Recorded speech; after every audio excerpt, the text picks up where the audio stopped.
Buenas noches, hermanos. Que el Señor les bendiga a todos y cada uno. Vamos a orar para así poner ese tiempo en la mano de nuestro Dios. Oremos. Padre amado que estás en el cielo, santificado y glorificado, Señor, sea tu nombre por siempre.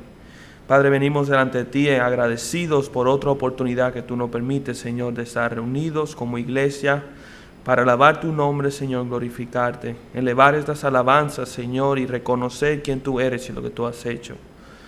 Padre, es un privilegio, como lo decimos cada semana, poder venir también y poder escuchar tu palabra, poder escuchar el mensaje, Señor, que tú has inspirado a escritores y siervos tuyos, Señor, para la enseñanza y la edificación de nosotros que somos la iglesia.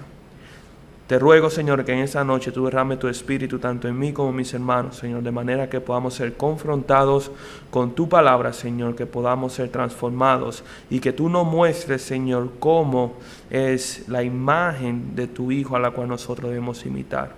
Padre, te damos gracia infinita, pedimos tu bendición, pedimos tu dirección y pedimos, Señor, que todo lo que nosotros hagamos en esta noche sea con el único propósito de glorificarte y honrar tu nombre. Te damos gracia infinita, Señor, y te lo pedimos en el nombre de tu Jesús. Amén y amén. Pueden sentarse, hermanos.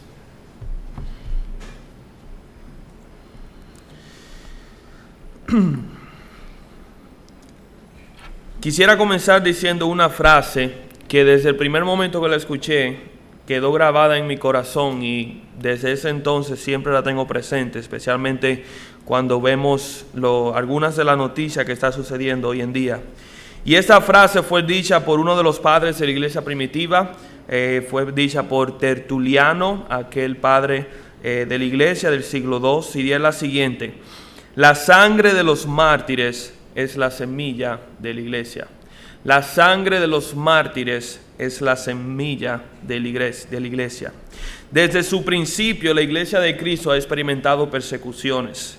Desde la derrota de Satanás en la cruz, cuando Él sufrió esa derrota y Cristo pagó nuestra pena, pagó nuestros pecados en la cruz, desde ese momento Satanás ha estado tratando de frenar a la iglesia de Cristo. Él trató de derrotar a Cristo antes de llegar a la cruz, tentándole. Una vez que no pudo hacerlo y Cristo tuvo victoria en la cruz, pues entonces su estrategia cambió y desde ese entonces ha sido tratar de frenar, de debilitar a la iglesia de Cristo.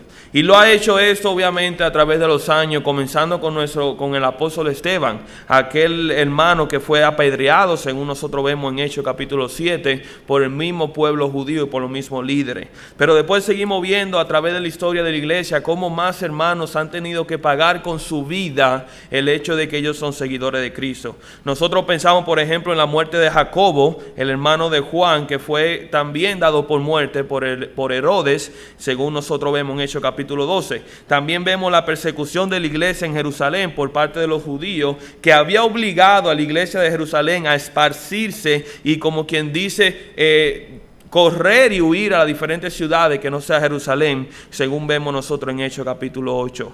Y esa persecución ha seguido por tiempo, pero posiblemente una de las persecuciones más notables de toda la iglesia de la historia sucedió bajo la persona de Nero, el emperador Nero, aquel emperador cuyo locura, por así decirlo, decidió un día prender en fuego la ciudad de Roma, simplemente por un capricho, por un deseo que él tuvo. Y al ver que él estaba siendo culpado por el pueblo, por el incendio que él había provocado, él decidió dirigir la culpa hacia los cristianos y culpó al pueblo de Cristo por ese incendio. Desde ese entonces Nero se emprendió en una campaña donde básicamente hizo actos y hechos horribles contra la iglesia de Cristo. Estamos hablando de mártires, hermanos que fueron lanzados a los leones.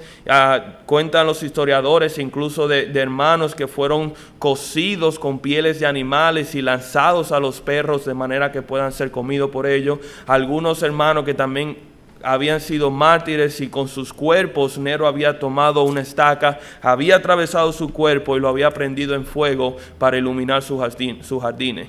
Y nosotros vemos cómo Satanás ha usado esta estrategia de atacar al pueblo, de perseguir al pueblo de Cristo con el propósito de frenar la iglesia de Cristo.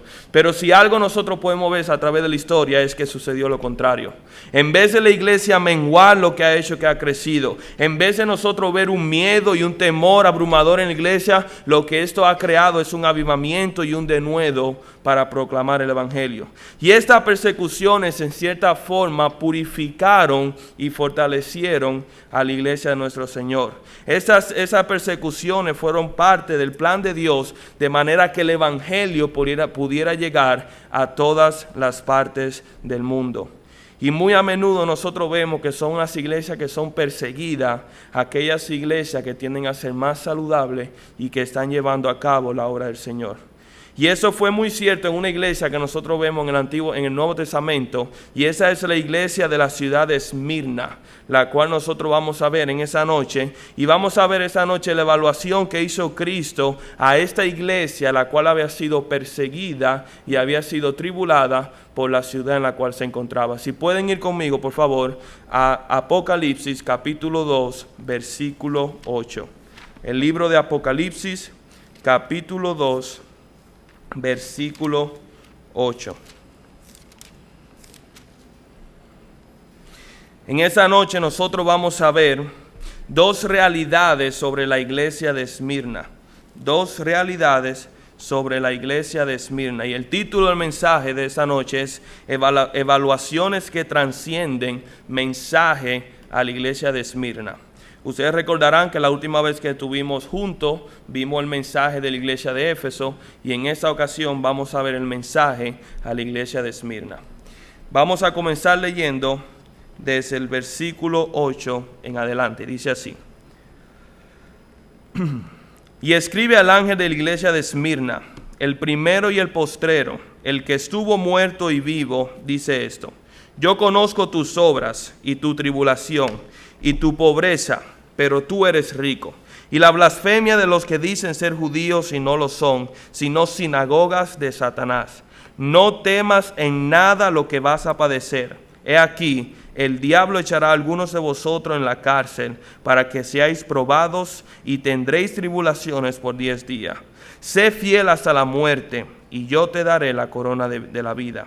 El que tiene oídos, oiga lo que el Espíritu dice a las iglesias. El que venciere no sufrirá daño de la segunda muerte. Así que nosotros vemos a nuestro Señor Jesucristo que sigue llevando a cabo estas evaluaciones. Nosotros habíamos hablado de que el Señor mismo Jesús tiene un mensaje para 7 iglesias en específico, 7 iglesias que están en Asia Menor, el cual es una evaluación, es una, por decirlo así, es un canteo de cómo, una rendición de cuenta para ver qué es lo que ha estado haciendo la iglesia y cómo son áreas que pueden mejorar. Y esas evaluaciones nosotros habíamos mencionado que son importantes que las veamos, porque igual como fueron de relevante en aquel entonces, siguen siendo relevantes para nuestra iglesia hoy en día, incluso en el contexto en el cual nosotros nos encontramos. Y ese es el momento de estudiar ahora mismo lo que es el mensaje de nuestro Señor Jesucristo a la iglesia de Esmirna. Lo primero que tenemos que saber antes de entrar en detalle sobre este mensaje es primeramente cuál es la ciudad de Esmirna. No es una ciudad que nosotros conocemos, no aparece mucho en las escrituras, pero es algo significativo lo que nosotros vamos a ver sobre esa ciudad. Número 1, sabemos que es una ciudad grande y rica, la cual estaba ubicada a 56 kilómetros al norte de Éfeso, y se encontraba ubicado también en Asia Menor. Era una ciudad que tenía un puerto marítimo y por eso la convertía en un punto sumamente importante para todo el negocio de la zona y toda la comercialización de la región de la Asia Menor. De hecho, es por esta razón que muchas personas habían denominado, mejor dicho, tenía el nombre de esta ciudad de ser llamada la corona de Asia o la belleza de Asia, debido a su esplendor, a su importancia y a su tamaño. A diferencia de las otras 7 iglesias que se encuentran en el capítulo 2 y 3 de Apocalipsis, hay algo interesante con esta iglesia, con esta ciudad, y es que es la única ciudad que permanece hoy en día. De todas las ciudades que nosotros vemos, podemos encontrar la iglesia de Esmirna aún estable hoy en día. De hecho, la iglesia de Esmirna se encuentra en el país de Turquía. Su nombre turco es Izmir, pero también puede ser encontrado bajo este mismo nombre, Esmirna. Tiene una población alrededor de 5 millones de personas y sigue siendo uno de los puertos más importantes de esa región. De hecho, es el segundo puerto más importante de toda la región de Turquía o el país de Turquía. La palabra, o mejor dicho, el nombre de Esmirna significa amargo. Y de esa palabra es que nosotros vemos un mineral que se utiliza en la elaboración de un perfume, que es la mirra, la cual nosotros vemos en Éxodo capítulo 30, que se usaba lo que era la mirra en la elaboración de un ungüento, en la elaboración de un aceite, que era el que se usaba en el tabernáculo y en el templo del Señor. También nosotros vemos en los evangelios que es esa mirra que se usaba en los funerales judíos para hacer honra a los muertos y, por así decirlo, cumplir con el procedimiento de embalsamar a los muertos. Y nosotros vemos aquí que esta iglesia, por nombre Mirra, también era caracterizada por una alta devoción al Imperio Romano. Esta ciudad era conocida por su adoración, devoción y culto al César. Ustedes recordarán que el César, aquel emperador que era designado de Roma, era una persona de gran estima, y esta ciudad se rendía en culto, entregándolo todo, y por esa razón ellos eran uno de los favoritos del Imperio Romano. De hecho, ellos disfrutaban de grandes privilegios de parte de Roma. Y es posible que esta sea la razón por la cual la iglesia de Esmirna había sufrido tanta persecución. Es posiblemente que cuando nosotros vemos el contexto de la iglesia de Esmirna y podemos ver lo que está sucediendo, nosotros podemos deducir las persecuciones y las tribulaciones por las cuales esa iglesia había padecido. Nuestro Señor Jesucristo comienza hablando acerca del contexto, la situación en la cual se encuentra esa ciudad. Nosotros vamos a ver primeramente el contexto o la situación en la que se encuentra la iglesia en la ciudad de Esmirna. Nosotros vemos en el versículo 8 que el Señor Jesucristo se identifica a sí mismo como aquel que estuvo muerto y vivió. Y el hecho de que Jesucristo use este título o use esta característica de Él tiene mucho significado. Nosotros vamos a ver a través de cada uno de los mensajes de las 7 iglesias que a cada una de las iglesias que el Señor le habla, Él elige un título en específico que se relaciona con la situación de la iglesia. Y este título, el hecho que dice que el que estuvo muerto y ahora vive, tiene gran relevancia para los hermanos de la iglesia de Esmirna. Los hermanos de la iglesia de Esmirna pudieron relacionarse fácilmente con la muerte de Cristo porque ellos estaban siendo perseguidos por el nombre de Cristo. Y muchos de ellos habían tenido que pagar con su vida la persecución que ellos habían sufrido. Sin embargo, el hecho de que el Señor dice, aquel que estuvo muerto pero vive, puede traerle confort a los corazones de los hermanos, sabiendo que a pesar de que su cuerpo haya sido puesto en muerte, a pesar de que ellos pudieran haber muerto, aún así ellos van a resucitar. Nosotros también hoy en día, hermanos, podemos hallar consuelo y paz en los atributos de Cristo. Nosotros podemos ver la obra de Cristo en la cruz, y cuando vemos el sacrificio que Él tomó, tomando nuestro pecado y llevando la cruz al Calvario, nosotros vemos eso y puede traer paz y seguridad a nuestra alma, sabiendo que ya nuestro pecado ha sido pagado en su totalidad y que no vamos a tener que rendir cuenta por cualquier otro pecado que hayamos hecho, porque ya Cristo pagó por todos nuestros pecados en la cruz del Calvario.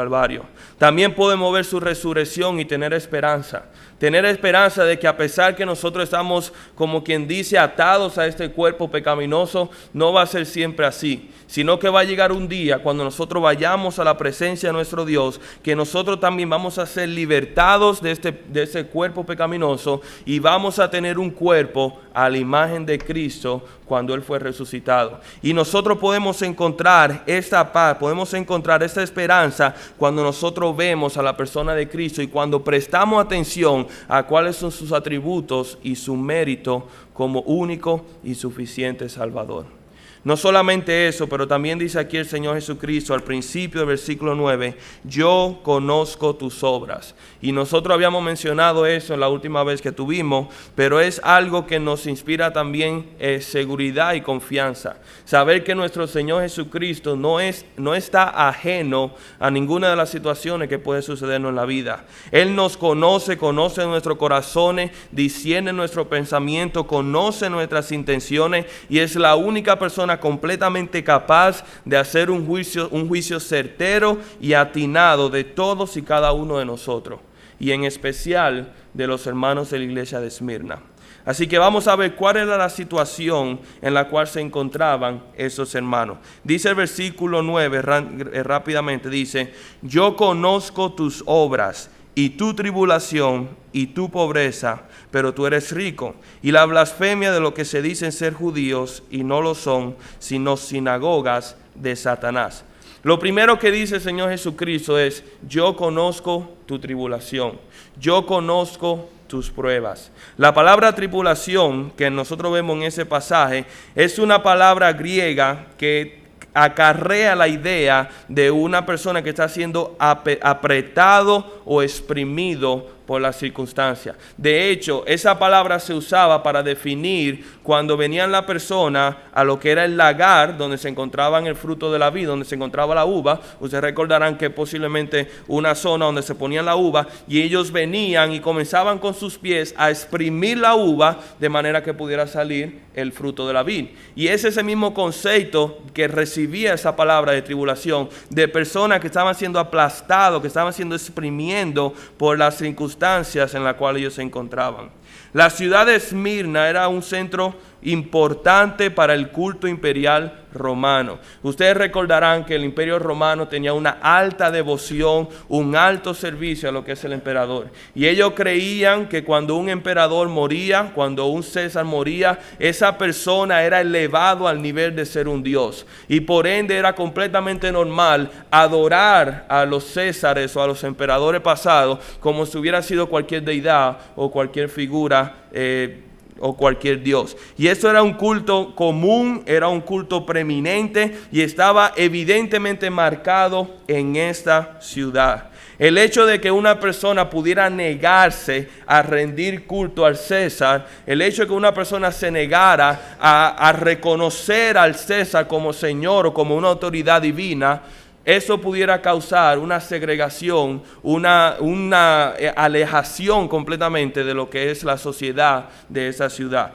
De hecho, esto también implicaría que muchos de estos cristianos que se habían rehusado a adorar a la figura del César, no solamente sean excluidos de la sociedad, no solamente sean excluidos de todo orden, de todos los asuntos de esta ciudad, sino que también posiblemente ponía en peligro su trabajo y sus empleos, porque nadie quería relacionarse con ese tipo de personas. Y es por eso que esa razón de que esta iglesia y estos hermanos, a pesar de que era una ciudad prominente, a pesar de que era una ciudad rica y con muchos bienes y con mucha riqueza, era una iglesia pobre. Era una iglesia pobre y pobre en extremo.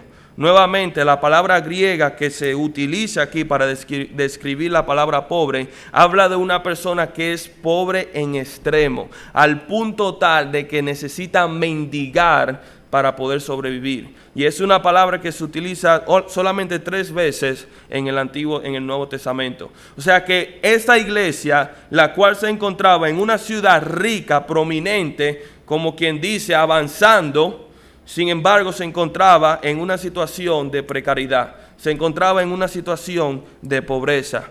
Y uno no puede evitar preguntarse, ¿por qué? ¿Por qué existe tal contraste? Y la respuesta es sencilla. Simplemente porque ellos se negaron conformarse al paganismo y a la cultura de esa ciudad. Ellos se negaron a rendirle culto al César. Ellos se negaron a ser conformados a los parámetros, a las ideas, a la cultura de esa ciudad, porque ellos sabían que hacer eso implicaría quebrantar los mandamientos del Señor. La iglesia de Esmirna había preferido ser pobre en lo material, pero ser rico en lo espiritual, en vez de ser rico en lo material y pobre en lo espiritual. Más adelante nosotros vamos a tener la oportunidad de ver el mensaje que el Señor le manda a la iglesia de Laodicea.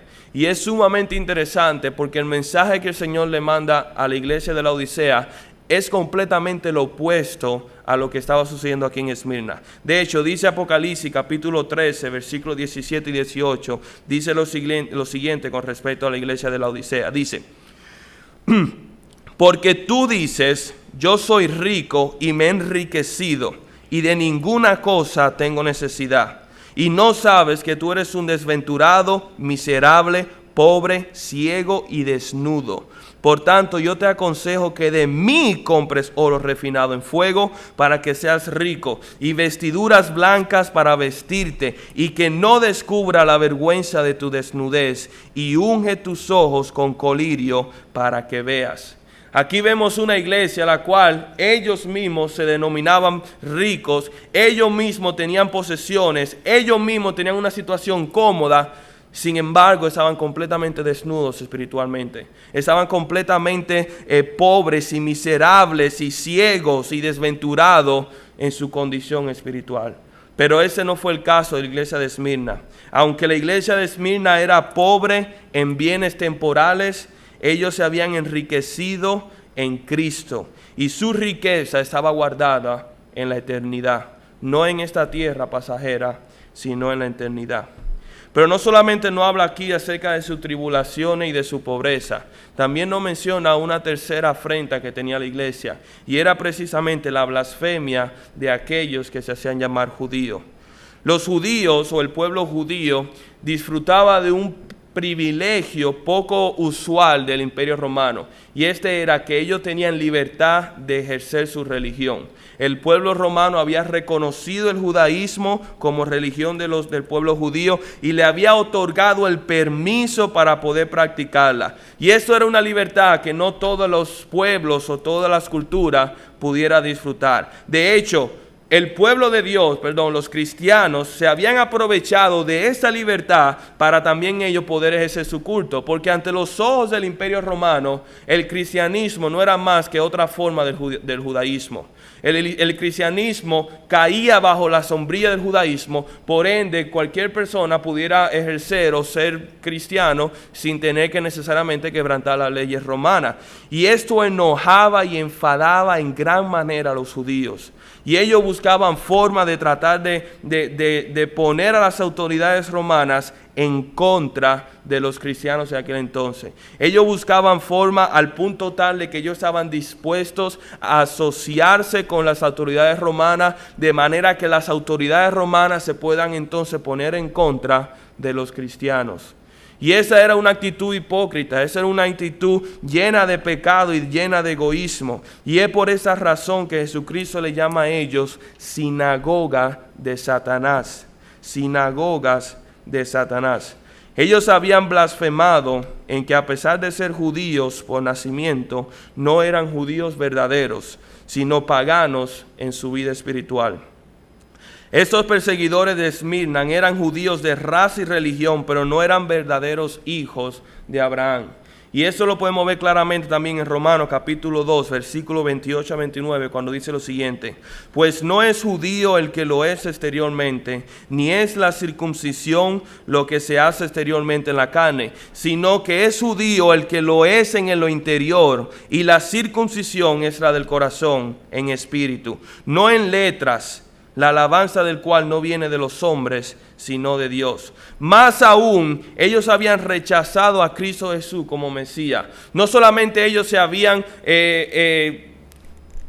tomado una agenda en contra del pueblo de Cristo, en contra de los cristianos, pero también el simple hecho de que ellos hayan rechazado a Cristo Jesús como Señor y Salvador, el hecho de que ellos hayan rechazado a Cristo como el Mesías enviado por Dios, simplemente lo cataloga automáticamente como sinagoga de Satanás. Simplemente lo cataloga como un pueblo rechazado por Dios. Nosotros vemos claramente en Mateo capítulo 12, versículo 30, que el Señor dice: el que no es conmigo, contra mí es, y el que conmigo no recoge, desparrama. Y esto aplica incluso si era una persona judía, nacida del pueblo de Israel, nacida de las 12 tribus, pero aún así no estaba su corazón en paz, reconciliado con Dios mediante el sacrificio de Cristo Jesús.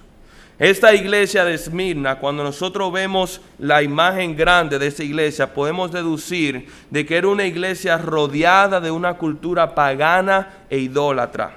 Era una iglesia perseguida tanto por judíos como gentiles. Era una iglesia en extremada pobreza, atribulada en gran manera, directamente asolada por el diablo. Sin embargo, hermanos, ¿ustedes me creerían si yo les digo que esa iglesia estaba siendo grandemente bendecida? A pesar de todo esto, esta iglesia estaba siendo grandemente bendecida por Dios. Las tribulaciones y persecuciones que experimentó la iglesia de Esmirna son evidencias de su fidelidad a Cristo y a nuestro Dios. Son evidencias de la obra que Cristo había hecho en nosotros, en ellos, y de la obra que Él seguía haciendo a través de ellos. Era simplemente su sello de aprobación de que esa iglesia estaba haciendo lo que la iglesia debía de hacer.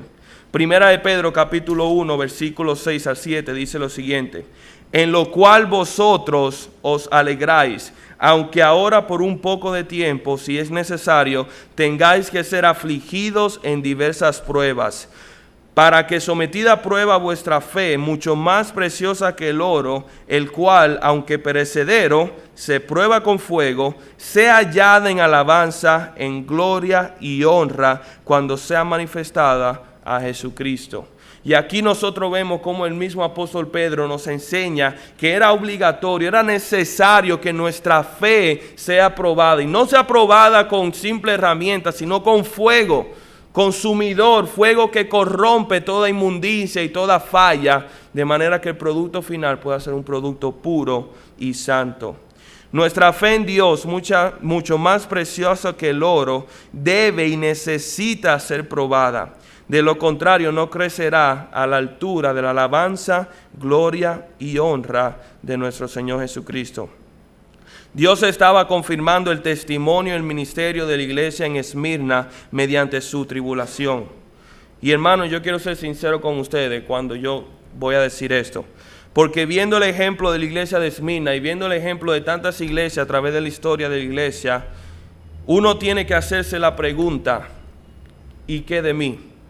Si aquellas iglesias que han sido fieles, aquellas iglesias que han sido baluarte de la verdad y que han hecho la obra que el Señor ha puesto delante de sí y han sido perseguidas de tal manera, ¿qué de mí? ¿Acaso estoy yo también siendo perseguido? ¿Estoy padeciendo tribulaciones? Quiero ser sincero con ustedes cuando digo que me preocupa cuando muchas veces yo veo un cristiano cuya fe no ha sido probada. Aquel que se llama cristiano que no ha experimentado persecución de algún tipo por el nombre de Cristo, ya sea que no ha experimentado burla, rechazo, desprecio, humillación. Aquel cristiano que no ha tenido que sacrificar nada por causa de Cristo. Aquel cristiano que ha podido encontrar el balance perfecto entre Dios y el mundo. Temo por tal persona. Simple y llanamente. Temo por tal persona, ya que tal persona no es cristiano y no pertenece a Cristo. Juan capítulo 15, versículos 18 y 21 dice lo siguiente: si el mundo os aborrece, sabed que a mí me han aborrecido antes que a vosotros. Si fuerais del mundo, el mundo amaría lo suyo, pero porque no sois del mundo, antes yo os elegí del mundo, por eso el mundo os aborrece. Acordaos de la palabra que yo os he dicho: el siervo no es mayor que su Señor. Si a mí me han perseguido, también a vosotros perseguirán. Si han guardado mi palabra, también guardarán la vuestra. Mas todo esto os harán por causa de mi nombre, porque no conocen al que me ha enviado. Si nosotros somos de Cristo, automáticamente vamos a ser aborrecidos por el mundo. Automáticamente vamos a recibir persecución. Automáticamente vamos a padecer tribulaciones. Vamos a ser pobres en este mundo. Automáticamente vamos a recibir contienda, incluso de aquellas personas que se proclaman que vienen en el nombre del Señor.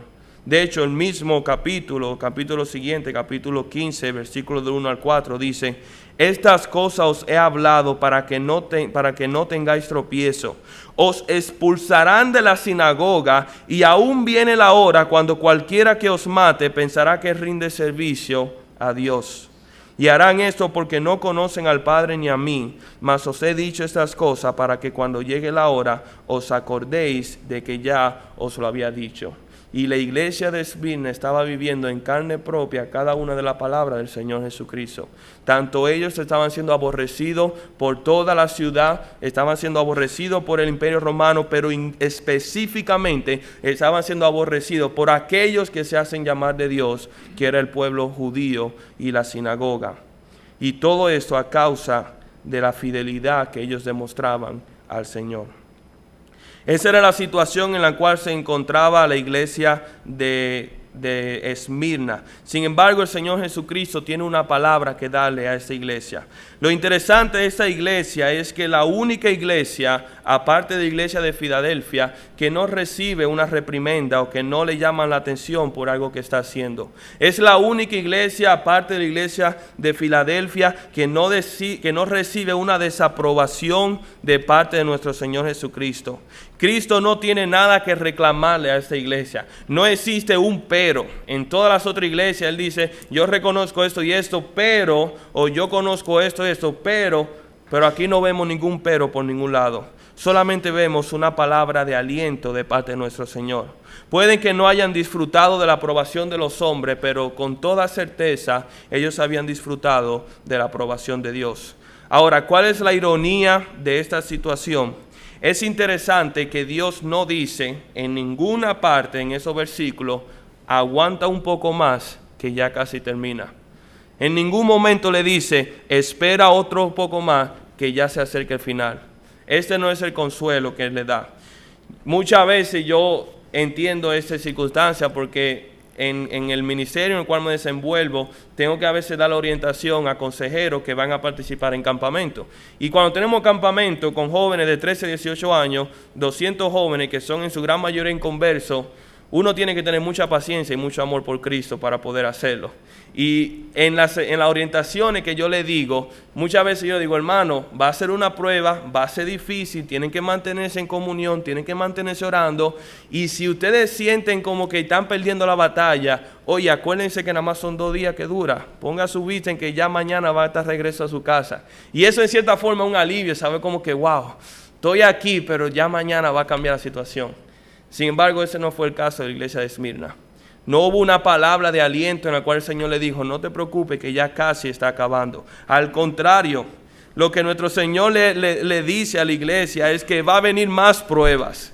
En vez de confortar sus corazones y de darle alivio, le dice: prepárense porque van a venir más pruebas. Y lo dice en el versículo 10 cuando dice: no temas en nada lo que vas a padecer. He aquí, el diablo echará a algunos de vosotros en la cárcel para que seáis probados y tendréis tribulaciones por 10 días. Sé fiel hasta la muerte y yo te daré la corona de la vida. Vienen más persecuciones, vienen cárceles para algunos, incluso la muerte para otros. Y a veces tenemos que preguntarnos: ¿y acaso Dios está siendo injusto? Muchas veces nosotros tratamos de serle fiel a Dios y nosotros pensamos que si le somos fiel a Dios, posiblemente nuestras circunstancias cambien. Pero no sabemos por qué el Señor permitió eso. No tenemos toda la respuesta de por qué el Señor no quiso remover la tribulación de esa iglesia. Pero quién sabe, a lo mejor esa era la única razón por la cual la iglesia no se había corrompido todavía. Quizás esta era la razón por la cual la iglesia de Esmirna había permanecido fiel al Señor. Si a lo mejor hubiera tenido el mismo contexto y hubiera tenido la misma comodidad de que las otras iglesias en las cuales escriben el libro Apocalipsis, posiblemente el mensaje que el Señor le hubiera dicho hubiera sido también similar a las otras iglesias. Pero no sabemos con seguridad por qué el Señor no le quitó esa tribulación. Lo que sí sabemos con seguridad es lo siguiente: Dios le interesa más nuestra obediencia y fidelidad a Él que en nuestro bienestar físico o temporal aquí en la tierra. Dios está más interesado en nuestra devoción y obediencia a Él, mucho más que Él está interesado en nuestro bienestar físico y terrenal. Y esto era sumamente el caso y era evidente con la iglesia de Esmirna. La palabra que el Señor Jesucristo le da, la palabra de aliento que le da es simplemente no temas, no temas. Satanás sabe que él es incapaz de frenar la obra del Espíritu Santo en la vida de nosotros. Satanás sabe que él es incapaz de frenar la obra que Cristo ha hecho en nosotros y a través de nosotros. La única persona que puede frenar la obra del Espíritu Santo en nosotros somos nosotros mismos. Y por esa razón Satanás ataca tanto al cristiano, número uno, con tentaciones para que caigamos en pecado. Pero también utiliza en muchos de sus arsenales el miedo. El miedo que cuando nosotros vemos nos aterra y nos atemoriza y nos evita hacer aquello a lo cual el Señor nos ha llamado. Si de alguna forma Satanás puede atemorizarnos, si de alguna manera él puede hacer eso, si de alguna manera él puede hacer que no hagamos lo que nosotros debemos que hacer, entonces él habrá cumplido su propósito. Dice Mateo capítulo 10, versículo 28, dice: y no temáis a los que matan el cuerpo, mas el alma no pueden matar. Temed más bien a aquel que puede destruir el alma y el cuerpo en el infierno. Y ese es nuestro Señor Jesucristo, haciendo referencia de Él, de Dios, del Padre. Hermanos, si nosotros tememos, que no sea temor hacia los hombres. Si nosotros tenemos miedo, que no sea hacia los hombres o hacia el mundo, incluso hacia Satanás. Si nosotros tememos, que sea nuestro Dios. Porque Él es el único que tiene el poder de destruir el cuerpo y el alma en el infierno. Y aquellos que hemos sido nacidos de nuevo, obviamente ya sabemos que nuestra alma ha sido redimida y que ya no vamos a sufrir la condenación del infierno. Pero sin embargo también es la única persona a la cual nosotros vamos a tener que rendirle cuentas. Y Él es la única persona a la cual nosotros vamos a tener que presentarnos para rendir cuenta de todo lo que nosotros hemos hecho aquí en la tierra. El Señor Jesucristo le dice a la iglesia en Esmirna, número 1, no temas. Número 2, sé fiel, permanece fiel. Y esta fidelidad que Dios demanda es una fidelidad incondicional. A veces nosotros pensamos que si somos fieles a Dios las cosas van a mejorar, como habíamos dicho anteriormente. Pero este no es el caso. Si las cosas no mejoraran, entonces nosotros con más denuedo debemos permanecer fieles a nuestro Dios. El único momento en el cual nosotros podemos dejar de ser fieles es cuando nosotros muramos. Y aquí el Señor lo dice claramente. El estándar, la meta que Él dice, debemos ser fieles hasta la muerte. El Señor le dice a la iglesia en Esmirna, sé fiel hasta la muerte. Si alguna vez hemos pensado que podemos bajo ninguna circunstancia dejar de ser fiel al Señor, la única circunstancia en la cual el Señor nos permite no ser fiel es cuando muramos. Y ya en esa ocasión no va a ser necesario, porque vamos a estar delante de la presencia de nuestro Señor y vamos a haber terminado la carrera que Él ha puesto por delante de nosotros. Dios demanda una fidelidad completa y total. Y nosotros debemos preguntarnos a nosotros mismos, ¿acaso estaríamos dispuestos de exhibir tal fidelidad por nuestro Dios? ¿Acaso estaríamos dispuestos de exhibir tal fidelidad al punto de la muerte? Posiblemente por el contexto en el cual nosotros nos encontramos en nuestro país, no tengamos que entregar nuestra vida por razón del Evangelio, no tengamos que ser mártires por razón del nombre de Cristo. Pero ¿acaso seríamos fieles a Dios aun si esto implicare sacrificar mi reputación? ¿Seríamos fieles aun si esto implicare sacrificar mis negocios o carrera o estudios o relación? ¿Acaso hemos sido fieles hasta la muerte de alguna de estas cosas? Dios demanda de nosotros la misma fidelidad que Cristo exhibió en la cruz del Calvario. Cuando dice en Filipenses capítulo 2, versículos 5 al 8, cuando dice, haya pues en vosotros este sentir que hubo también en Cristo Jesús, el cual siendo en forma de Dios no estimó al ser igual a Dios como cosa que aferrarse, sino que se despojó a sí mismo tomando forma de siervo y hecho semejante a los hombres y estando en la condición de hombre, se humilló a sí mismo haciéndose obediente hasta la muerte y muerte en cruz. Y esa fidelidad, esa obediencia que exhibió Cristo Jesús aquí en la tierra, es la misma fidelidad que el Señor espera de nosotros. Es la misma fidelidad que Cristo estaba esperando de la iglesia de Esmirna. Cuando le dice, van a venir tribulaciones, van a ser atacados, pero tienen que mantenerse fieles hasta la muerte. Y la promesa que el Señor Jesucristo le da al final es lo siguiente. Dice, sé fiel hasta la muerte y yo te daré la corona de la vida. Esta corona de la vida no era una corona como la del rey David, que lo calificaba como rey de una nación. Más bien era la corona que recibían los atletas cuando terminaban una carrera. Era simplemente un reconocimiento por haber terminado la carrera en primer lugar. Y el Señor nos está diciendo, si nosotros perseveramos y somos fieles, incluso hasta el punto de la muerte, nosotros vamos a recibir el conocimiento de haber acabado la carrera fielmente y de haber mantenido la fe de nuestro Señor. Hermanos, nosotros como iglesia tenemos que prepararnos, porque aunque en el contexto en el cual nosotros vivimos posiblemente no suframos tal persecución como fue el caso de los hermanos de Esmirna, es simplemente cuestión de tiempo hasta que nosotros lo suframos. Cuando uno prende la televisión y ve las noticias y ve cómo está el mundo en el Medio Oriente, ve cómo está la nación de Estados Unidos poco a poco persiguiendo de forma sutil al pueblo de Dios, es simplemente cuestión de tiempo hasta que esa persecución llegue a nuestras puertas. Y nosotros tenemos que estar preparados, tenemos que estar dispuestos, pero más que estar dispuestos, tenemos que comenzar desde ahora a ser fieles en lo poco que nosotros tenemos. La poca afrenta o la poca persecución, y cuando digo poco, no digo que no sea grande, simplemente poco en el sentido de que posiblemente no estamos poniendo nuestra vida en peligro como muchos otros hermanos en el Medio Oriente, pero debemos de ser fieles incluso hasta el punto de la muerte. Posiblemente no física, pero sí posiblemente en otras áreas de nuestra vida. Amén. Vamos a orar.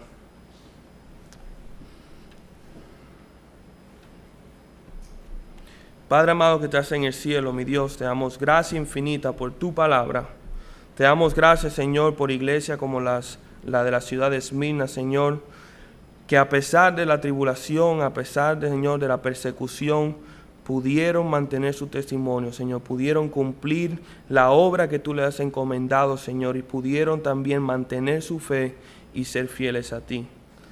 Padre, permítenos a poder imitar, Señor, a la iglesia de Esmirna en cada una de nuestra vida, que también nosotros podamos ser fiel incluso hasta el punto de la muerte. Ayúdanos, Señor, a no conformarnos a la cultura pagana de nuestro tiempo y de nuestra ciudad. Padre, sobre todo, ayúdanos a honrar tu nombre, a exaltar tu nombre, Señor, con nuestro testimonio. Gracias por tu palabra, Señor. Gracias por este tiempo. Permítenos, Señor, ser no solamente oidores, pero también hacedores, Señor.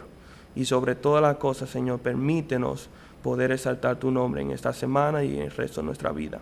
Gracias, Señor, por este día y gracias por tu palabra. En el santo nombre de Jesús. Amén y amén. Que el Señor le bendiga, hermanos.